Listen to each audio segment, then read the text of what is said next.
سمعت ان حد كان بيتكلم ويقول ان النادي الاهلي عقدته نادي الوداد. حبيبي تعالى اقول لك بس حاجه بسيطه كده. الاهلي 11 دوري ابطال، الاهلي سيد اسياد القاره، الاهلي خد بطولات في جميع السيناريوهات اللي تحلم بيها وتفكر تحلم بيها.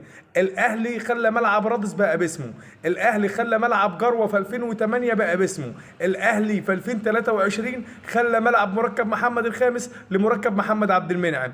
الاهلي سيد اسياد القاره، الاهلي 15 نهائي دوري ابطال، الاهلي ليه في كل حته وكل مكان بصمه، الاهلي جمهوره بالملايين، الاهلي اكتر عائد فلوس واكتر عائد بطولات عنده. الاهلي ابو 1907 سنه ده اللي هناك يفهمني ويقول لي تعالى يا جمهور الوداد، تعالى يا جمهور الترجي، انا عملت لكم عقده قد ايه. حياتكم كلها الاهلي عقدتكم، ولكن انتوا مش عقده الاهلي ولا عمركم تبقى عقده الاهلي.